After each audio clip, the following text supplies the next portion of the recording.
I think we're fine, right? This is. Hold It on, needs to let be perpendicular. Restart the video. No. All right, we cool then? Ew. I'm sick, Dude, dude. you're gonna swallow that, aren't you? Nasty. What's up, y'all? I'm making another video. That's how I'm gonna intro everything. It's like, guys, look, I made another one. I'm back on my own channel. But hi, welcome back to my floor. I'm doing another one of these because I like laying here and pretending to have a sleepover with my boys, who also have channels actually, because we made a collab video on FBE2, which we all work on the community team there. And also made a video on Tom's channel and on Eric's channel, so y'all are gonna want to check that out. They're pretty good, if I do say so myself. I asked you guys on Twitter for some questions for your weird hypotheticals, weird sleepover 3 a.m. questions, but I also just have some questions of my own that I'm curious about that I'm gonna ask you guys, and then you guys can always ask questions yourself. And we're all gonna sit here, talk about our feelings. When's your next video gonna be, Tori? 2020! Okay, but I do wanna start off with my first question, because I've always been really curious about it, because I know nothing about it. But Brando, you did theater, right? And then you two boys were like acting as kids. We're acting. I pretend to be a kid, yeah. I acted up, yeah. But what was that like, first deciding as a kid that you were like, yeah, I want to be an actor, and then actually pursuing it? Because I can't fathom that at all. Really? No, because I'm like 10, so I'm like, yeah, I want to do that. No. Like, yeah, do you want to go, Eric? Well, I feel like your guys is going to be very wholesome of just like, I loved the community and I found myself. Mine was revenge.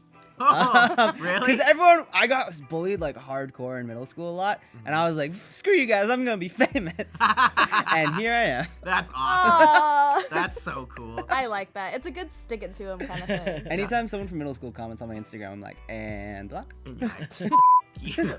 Cute Peter. I was like 14, and I remember the like moment. I was watching iCarly, and I was like, iCarly? Yeah, so I'm watching it, and I'm like, I could do that. And I went downstairs to my mom, and this is like suburban Massachusetts, and I go, Mom, I need an agent. And she goes, what, like an insurance agent? I was like, no, like I need an agent. So I took acting classes and stuff like that. Everything kind of like aligned perfectly for me. Like I was the youngest kid in my family. Both my brothers didn't go to college, so we had their college fund kind of went for my dreams, which was cool. But I don't know, I just really liked acting and kind of like you, Eric, where I was like, I kind of want to show everyone. I was like, because everyone in Massachusetts was like, you can't do that. No one moved. Like no one leaves my small town. And then I was like, okay. And then I did it. I was like, all right, well, now I'm here, so might as well act. Even too, it's even just like from a shyness perspective. Like I would never be like 14 and be like, Mom, I want to do this thing. Well, actually, it was different with Teens React, because that was like, oh, I just want to be on this YouTube thing. But it wasn't like, I need an agent. Yeah, I don't know. It was just what I want to do, and I was like super passionate about it. So I just like, my parents, they weren't the ones that were like, you're gonna be a star, kid. We're gonna make you a star. It was like, no, I'm doing this. I'm pulling you guys. And my parents were against it at first, and I had to like convince them. Like my mom's always like, follow your dreams. My dad's like, but how much is it gonna cost? Well, my path was weird because like the first thing I ever did with any form of like entertainment is I was a stage manager for my middle school's production of Grease, and so I was behind the scenes. And I watched the entire like drama theater class having fun, and I was like, I would rather do that. I like fun. Charts are boring. And so I went in front of the camera, and now I'm behind the camera, and now I'm also underneath the camera. So I'm every angle with the camera. Did you want to be Gibby on iCarly? Is that what inspired you? You wanted to enter a room and rip off your shirt and be like, take off my shirt. Brando, when did you do Hold on, theater? the mic's in the shot. Is it? Where? Micah! The mic! Hey, Oh, I didn't even notice that. My bad, I'm wearing black. Okay, Brando, Yeah. when did you start doing theater then? Well, like, same like these guys, I, like, wanted to do it. Well, I wanted to do it from the time I think I was, like, 9. Damn. Like, 8 or 9, I Really? realized, yeah, because I mean, you know, you grow up watching, like, Disney Channel and stuff, and you're like, oh, that's so sick, you know, everyone wants to grow up being on, you know, their favorite TV shows. So I like, realized at, like, 8 or 9 that I kind of wanted to, like, entertain. You know, like, you went to, like, your parents, and you're like, yo, I want an agent, but, like, my parents only speak Spanish, so they would not have been able to like get me the resources I needed to do that. So I thought like, oh, okay, well, I'll do theater because it's still You know, it's still acting. It's still something I want to do. And, you know, as I age up, like, I'll be able to, like, handle things by myself. I think I've been just so lucky that my parents have been understanding of everything from, like, day one. When I was 9, when I was 8, I was like, I want to do this. And they were like, follow it. If you want to do it, you'll be able to do it. And to this day, you know, like, you know, pursuing a job in entertainment is never guaranteed. You know, it's super scary industry. It's never stable. But, like, to have people who support you and tell you, like, whatever, dude, like, go for it is really, really nice. My dad was always, because as a 9-year-old, I was like, I'm either gonna be a famous baseball player or a famous actor. And my dad was like, yo, you can't hit for shit. You better hope you got acting chops, boy. He goes, so we're gonna get you in an acting class or something, dude. God. Okay, I wanted to pull a question from the audience. There was one that I really liked. From Dan McRae-Taharo said, what are some disgusting things you've gotten away with? Disgusting, like despicable, or disgusting, like germs? I think more like gross. I would pick my nose and leave the boogers on the wall. And it wasn't until one day my mom caught them. She's like, ew, what is this? And scraped the flaky booger off the Hold wall. on, when you say you would, do you mean like 5 or like 18? He still does. He still like does. last week, my mom yelled at me. I'm gonna say something, and there's no way y'all can fight me on this because I know for a fact everyone does this. But fart and then walk away from it in public. Oh, yeah, dude. Absolutely. I'm not gonna stand in it. I'm gonna smell it. It's nasty. Waft it. Well, because that's always one of the things where I do it and I'm like, I got away with this. Can I ask a question? Yes. Okay, I was thinking about this earlier, but I didn't know how to bring it up, so this is a great time. Is a belly button like a part of your body or the absence of a part of your body? Oh. Because it's a hole, so it's not a body part, but it's technically a body part. It's the belly button. It's not the belly button hole. Yeah, but the no, button you is could the hole. call it a belly button hole. You No, could. you call it a belly button. Because it's the actual button itself. What's It's the not button? Like the bottom part? The, It's like yeah, a the divot, bottom part. though. The part that's a button that you press. Did you know that if you press your belly button really, really hard, you go invisible? I've had a real irrational fear. I don't think I've told a lot of people this. Of my belly button getting untied. Does anyone else Your think organs about that? fall out? Whoa. Yeah, you know how f***ing Your scary belly that button would can't be? get untied. How would I know? I don't know. They tie it up. Well, The that's umbilical weird. cord, right? They just, double like- knotted it. Also, that's not. I don't think How they do it. They how just do you- cut it. How do you make a belly? They just cut it. They and cut just, the umbilical cord, and that's just what's left. And They then don't tie it? Yeah, don't and they then they tie take a it, little bitch? rubber band, and then that's it. As a father or whoever else is in the room gets to cut the umbilical cord, and then they come around with a clamp, and they clamp it, and that's it. Okay, you know what? This perfectly transitions into my next question. Yeah, if I cut my belly button open, will it just like just stay open? That's not the question. Wait, you want to cut it open? Like if you cut it open, will it stay Ew. open? My question is, what's something that you believed as a kid and found out it wasn't the truth when you got older as an Tom adult? still You believes tied about your belly button. umbilical cord. Like mine, to go first, was that adults are always right. But adults, I've realized that the older I get, the more I realize that nobody knows what they're doing. I agree with that Yeah, so been there. wholeheartedly. It's like you look at all these tall people as a kid and you're like, wow. Like they have it together. They know what they're doing. And then you're that tall person, you're like, oh God. You're like, I left the oven on and the sink running at the same time, and I'm in a different state. This was up until pretty recently, actually, a couple years ago. But I used to pronounce, I thought it was volleyball instead of volleyball for the longest time. Oh, you told us this. Volleyball? Yeah, and no Volleyball. one. Yeah, a little kid had to correct me. I swear, a 12-year-old was like, "Dude, you know it's volleyball." And I was like, "Dude, it's volleyball." Volley's a word, though. You play with the wait, ball. Volley is not a word. What does volley mean? Like back and Like forth. back and forth. Yeah, they only What the made it heck? because of volleyball. It Also, could have been you volleyball. said it in my face. I know, because that was All the funny. spit is just. Make it rain. You're This is- sick. As a kid, I used to think that when ladies that got pregnant, I thought they had eaten whole watermelons. I later quickly realized that was not the It was case. 2 watermelons. I for sure thought babies were in your stomach. I didn't know what a uterus was until I took my puberty classes when I was like 12 or 13. What's a uterus? Okay. It's the state with all the Mormons. Ah. That's Utah. My parents told me that if I grew up to be a scientist, I could go to the North Pole to like study Santa Claus's workshop, and I think they just wanted me to major in like STEM. They wanted They're you like, to you'd be a scientist. It'll work for major in Christmas. snow. STEM. Oh, STEM. Sorry. Little did they know Eric became the only like Santa Claus scientist in all history. Just study of Santa It's Claus. my specialty, you know. We got Kris Kringle. This one came from Nuggets. Oh, yum. If you please don't eat them.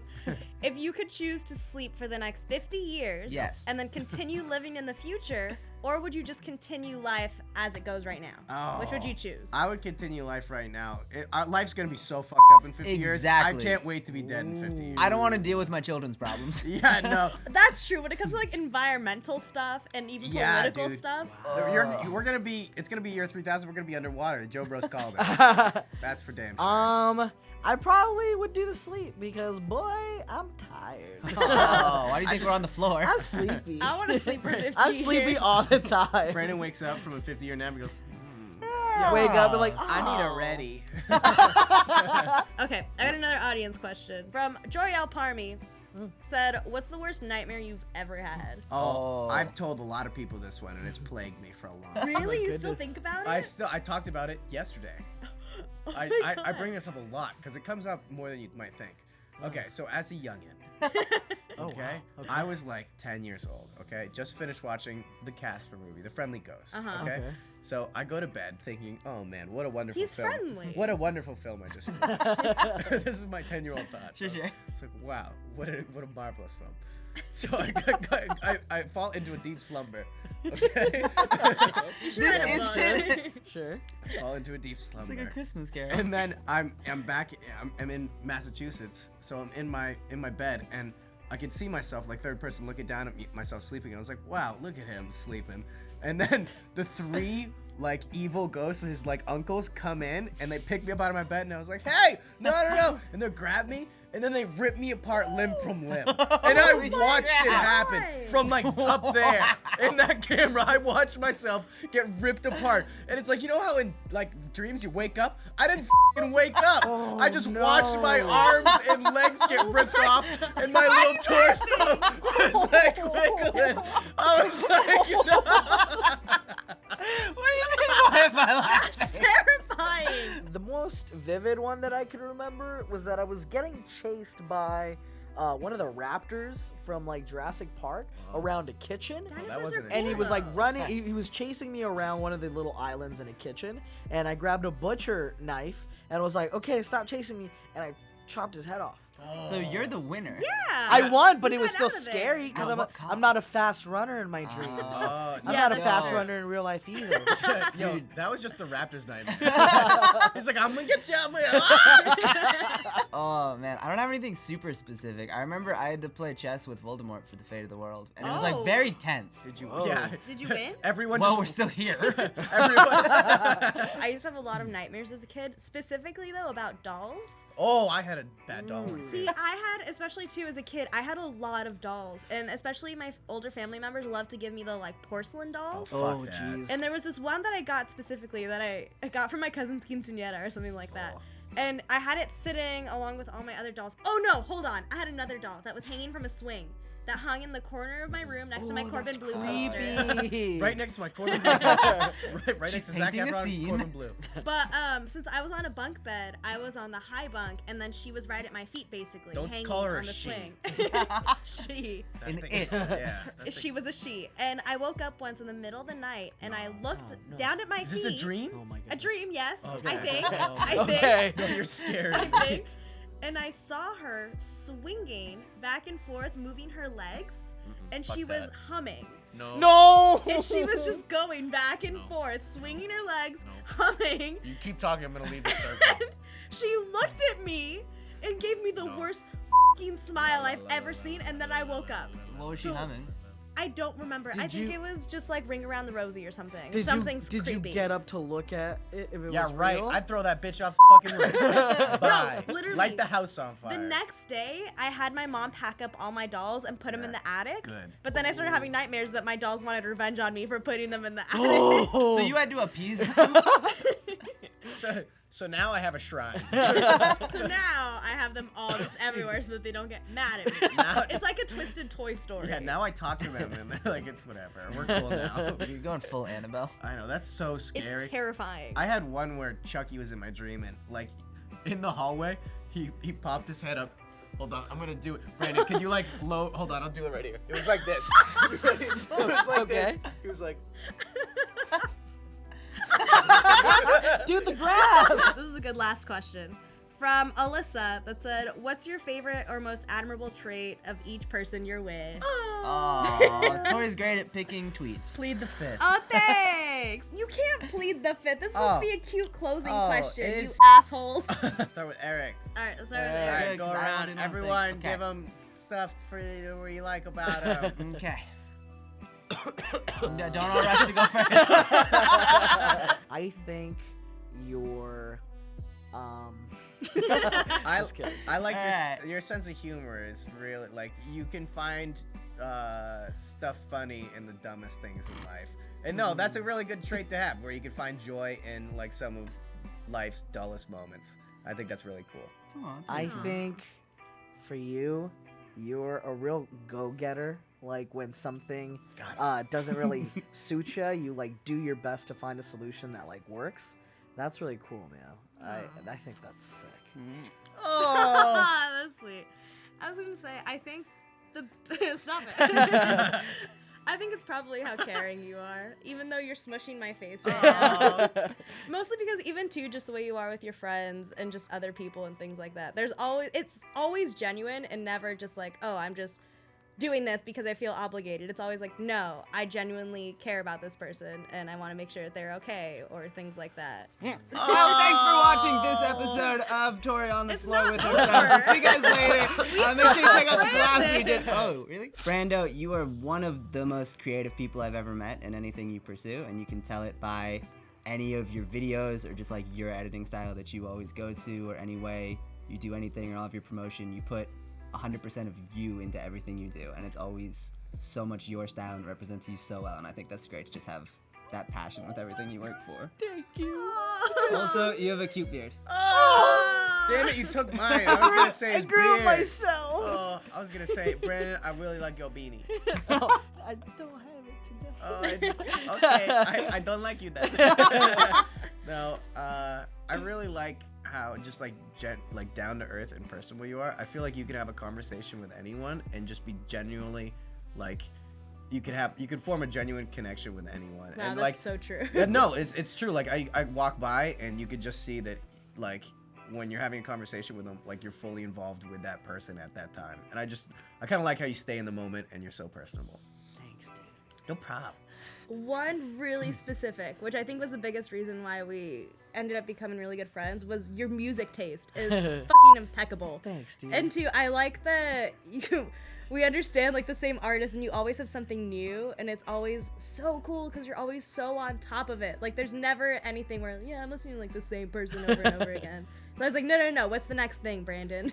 Thanks. Aw. Guys, you're so nice. Oh. All right, Tommy boy. I was just gonna say how knowledgeable you are, even too just with the internet, but then also just career-wise. I always feel like you know what you're doing, and then you're also really good to come to for advice or anything like that. Dang it. Because you're so knowledgeable about the internet or just anything in the industry or things like that, that it's just like, yeah, Tom's the guy. Oh, thanks. Yeah, dude. For me, I can't speak for everybody else. It feels very Big Brother-like. Like, I feel like we're all younger than you, but like it feels like just talking to you, you always kind of seem to have like an answer, you know, to like help us out. But also just like how like really just like good Eyebrows. like you're genuine dude to also like have fun conversations with when we're not like talking work or like social media, like just having fun as friends. Like it's fun combos. Oh, I like your beanie. thanks. He's not even wearing I it. dang grew it. it myself. Oh, it's beautiful. Okay, mine's not gonna sound like a compliment, but it's gonna be a compliment. I love that premise. But okay, I've already complimented you so much in videos. You're freaking great at being such a frat bro. No. Hear me out. Because you've like never been mean or judgmental to anyone. You don't have like any negative stereotype about you whatsoever. But you're such like a bro, and you're so good at hiding it. Whoa. Everyone's in this frat, though. Exactly. You're like a frat leader with the entire world. Oh, I'll take. That's nice. An all-inclusive frat. All my little bros, my little sisters. Come here. You're all my littles. You're my littles. Dude, okay, but Tom's the guy at a party where it's like when we're playing a drinking game, he'll like make sure every single person knows the rules of the game, and he'll like practice with them. So they can... Alright, okay, that's it for the video. Thanks for watching. Hey, what everybody. about Hey, what about you? Oh yeah, you. Similar to like what you mentioned about me, I think you're just like really like super friendly. Like it almost feels like anyone can come to you and like chat with you, cause like you're really just like good listener. You know, it's just it's fun, dude. You're a great friend. Thanks. Aw, Brando. I really admire how close you are with your family and how like just like tight knit. It's like something that you don't really see as much of today, and just the bond you have between you and your brother and you and your mom is because those are really the only people that I've seen. It's honestly it's like a breath of fresh air because. I don't know. You don't really see it that much, and I just really appreciate that about you. They're the worst. I'm just kidding. I love them. No, they're great. You're the most real person I've ever met, and like you've met my entire family and like pretty much all of my friends, and I've never once seen you change because you're just so unabashedly yourself with everyone you meet, and you're never judgmental and you're never mean. You never try to hide anything. You're just always you. Aww. Always turnkey. That's really sweet.